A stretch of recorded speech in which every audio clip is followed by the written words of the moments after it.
Today's headlines: No haze in peak claim. Face-to-face Metro Manila classes reset. CHED. DOTr, majority safety first. COMELEC debunks breach. DILG PNP vows media protection during polls. Government braces for possible quarantine hotels shortage. Repeated COVID booster not viable strategy. World Health Organization. Good morning, I am Kim Sancha and you are watching Tribune News on Q. Today is the 13th of January 2022 and here are the latest news of this Thursday morning. While the Philippines reported a lower number of newly reported coronavirus cases for back-to-back days, it remains premature to assume that virus spread is slowing down as the more contagious Omicron variant is expected to overtake Delta soon, officials said. Health authorities reported 32,246 additional cases Wednesday and 28,007 cases Tuesday, lower than the record high tally of 33,169 new infections on Monday. Health Secretary Francisco Duque III attributed the lower number of reported infections to the lower output of testing laboratories during the weekends, noting that several medical personnel are either undergoing isolation or quarantine due to COVID-19. Duque said in a media forum that this is not an indication that the peak is over. The Philippines might still be in the acceleration phase of its surge, and he cannot say for now whether it is the beginning of a downtrend.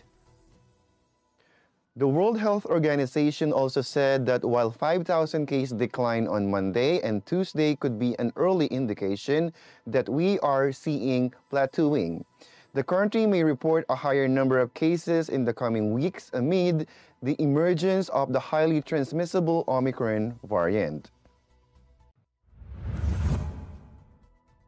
Commission on Higher Education, or CHED, Chairman Prospero de Vera III disclosed yesterday that big public universities in Metro Manila, which is under Alert Level 3 until the 15th of January, decided to move the conduct of limited face-to-face classes in February. De Vera said in an interview over ABS-CBN's Teleradio, all public universities in the National Capital Region decided that the earliest they will open its person classes is February. CHED earlier issued an advisory to inform higher education institutions in areas under Alert Level 3 that the date of the Phase 1 of the implementation of face-to-face classes should begin on the 31st of January. De Vera said that they needed to issue an advisory the other day upon the consultation with the Department of Health that, if possible, the earliest date for the opening of limited face-to-face classes is the 31st of January so that we can look further and monitor the increase of COVID-19 cases. De Vera added that they don't allow them to open in-person classes early at the height of the pandemic because it's dangerous. The CHED chief also said hopes that by the 31st of January, the government will have a better grip on the data. If the decrease is slow, the decision that they will have to make is to adjust based on the conditions on the ground. De Vera said the decision to move the holding of in-person classes will be done by individual universities at the ground level, depending on the condition of their health situation, their consultation with the local government unit, their academic calendar and their learning continuity plan, and of course, the condition of their faculty and student.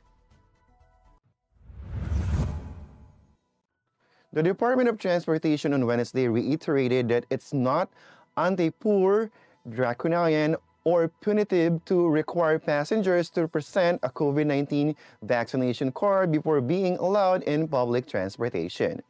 It said the order only intends to promote and protect public health. Transportation Assistant Secretary Gov't Libiran said in a text message to reporters on Wednesday that infecting other people by being unvaccinated against COVID-19 is more anti-poor and anti-life than this policy.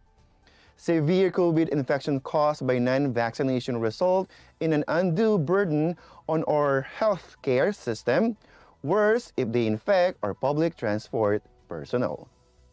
She added that they want to prevent a repeat of the public transport shutdown like what happened in MRT, LRT, and PNR in the past, as most front-facing passengers were infected with the virus.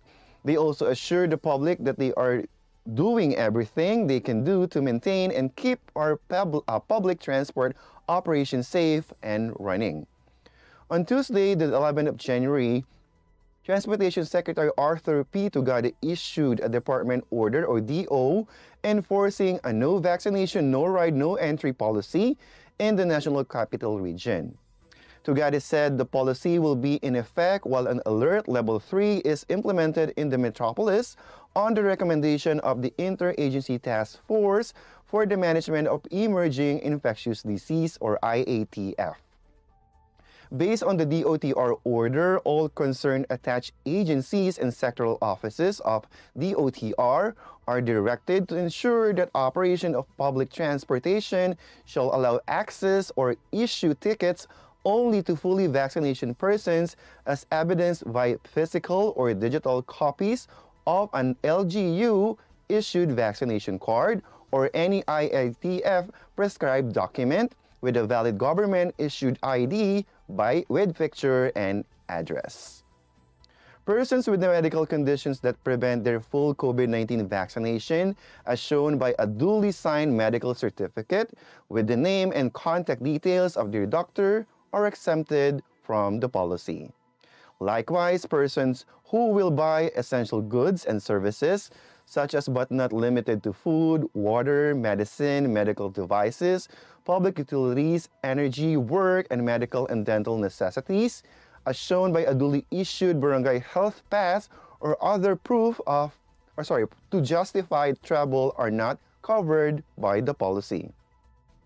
Under the order, violations of the policy are considered violation of applicable general safety and health provisions under any concession or service agreements, authority, or permits to operate public transportation and other similar instruments. Tribune News on Q will be back after these reminders.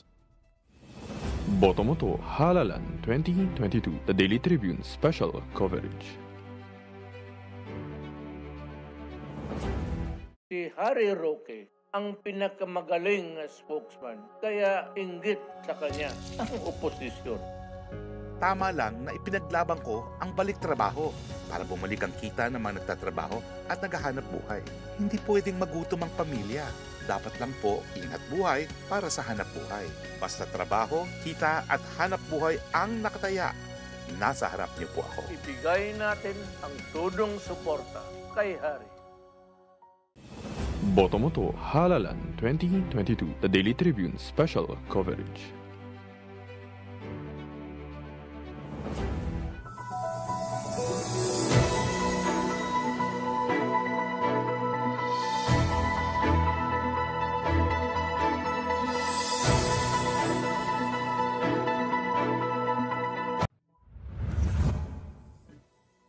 We are back on Tribune News on Q.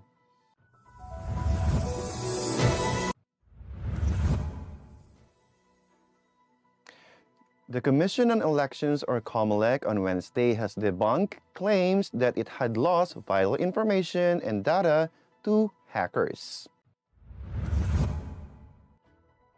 COMELEC spokesman James Jimenez said during a virtual press briefing that they are confident that no information has been hacked from the COMELEC database. Jimenez made the clarification days after a media company reported the alleged breach. The COMELEC, however, would still know where the alleged hacking report came from, saying it has caused a crack on the credibility of the upcoming elections, Jimenez noted. He said that it is important for them to address the breach issue squarely, to really face it and to show to everyone that the COMELEC system is secured and that they are doing everything possible and necessary to make sure that our data is protected. He added that the COMELEC has sought assistance from the National Bureau of Investigation to probe the hacking report. COMELEC are very intent on finding out who is behind this because the said government agency has to defend the integrity of the elections as well. The Department of the Interior and Local Government, or DILG, has tasked the Philippine National Police, or PNP, to provide protection to the members of the media who may face threats or intimidation in the course of their coverage of the 2022 national elections. Interior Secretary Eduardo Año directed PNP Chief General Leonardo Carlos to assign media security focal persons in each province and city nationwide. The memorandum was issued upon the request of Presidential Task Force of Media Security, or PT-FOM's Executive Director Joel Egco, in anticipation of a possible increase in violent incidents that may involve members of the media during the election season. The focal person for media security will be the first to receive information and respond to any threats leveled against a media worker, and shall also directly coordinate with assigned special agent of the Presidential Task Force of Media Security and assist the task force in expediting the resolution of cases of violence against journalists. Interior Undersecretary Jonathan Malaya said that the DILG, as a member agency of Presidential Task Force of Media Security, shares EDCO's views, which are based on data on the prevalence of media violence during the election season. Malaya mentioned that the infamous massacre in Ampatuan, Maguindanao in November 2009 is a constant reminder for the government that media workers are most vulnerable a few months before, during, and a few months after every elections. Authorities have come up with measures to prevent a possible shortage in quarantine hotels amid delays in flights of Filipinos returning from abroad to their hometowns. Defense Secretary Delphine Lorenzana, who also chairs the National Task Force Against COVID-19, or NTF, said the government had added more hotels to the list of those that are designated for mandatory quarantine of returning Filipinos as a measure to address the foreseen shortage. Lorenzana told Daily Tribune in a message that there is no shortage of quarantine hotels at the moment, as they added more to cater the Filipinos. The defense chief added that the Office of the Civil Defense, or OCD, is already collating the number of additional hotels. Lorenzana also tasked regional heads of the OCD, who also serve as NTF chairpersons in the regions, to explain to local governments why some of their residents' return are delayed and urge them to accept those people. Lorenzana said that the COVID-19 virus with its variants has affected more than people nowadays, including personnel from the airline industry. While local airlines carrying ROFW from Manila and other entry points following their mandatory quarantine have practically reduced their number of flights due to lack of personnel. Only 2 to 3 flights are now recorded daily, down from the 10 to 12 flights. As a result, the defense chief also added that these OFW are placed on extended quarantine in their respective hotels until their flights become available. Regional heads of the OCD should also explain to local governments the 72-hour lapse on reverse transcription polymerase chain reaction, or RT-PCR test, And Lorenzana noted that the certificates that the Bureau of Quarantine issue would also include a statement on why the returning Filipinos holding them were placed on extended quarantine. Tribune News on Q will be back. Stay with us. Boto mo to, Halalan 2022, the Daily Tribune special coverage. Mga katribu, tara na't makiisa at matuto sa mga public service programs hatid ng Kalingang Katribu. Tuwing Lunes, nandyan ang usapang business na magbibigay tips at inspirasyon sa mga aspiring entrepreneurs kasama sina Comfy Manalo at Vernon Velasco. Tuwing Miyerkules, usapang pangkalusugan naman ang tatalakayin ni Miss Cory Quirino sa Health and Wellness. At tuwing Biyernes naman, kung legal advice ang kailangan mo, sagot ka na ng Legal Diaries kasama si Elmer Navarro Manuel at mga guest lawyers. Lahat ng niya mapapanood tuwing alas 3:30 ng hapon sa Daily Tribune Facebook page at Tribune Now on YouTube. Boto mo to, Halalan 2022, the Daily Tribune special coverage.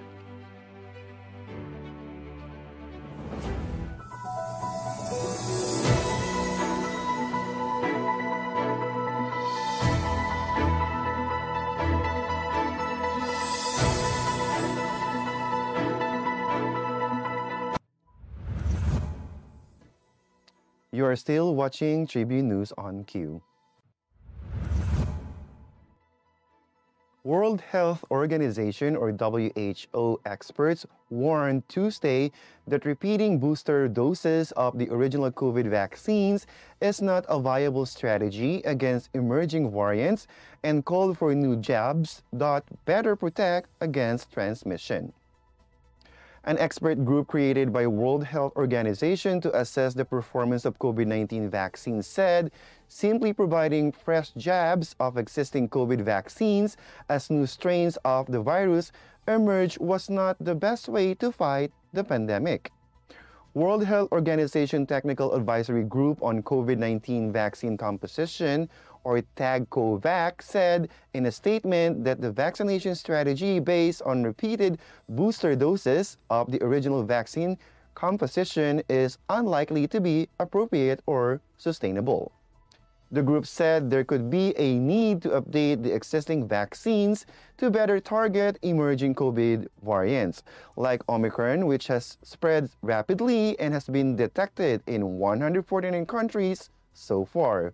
Thus, TAG-COVAC mentioned that COVID-19 vaccines that have high impact on prevention of infection and transmission, in addition to prevention of severe disease and death, are needed and should be developed.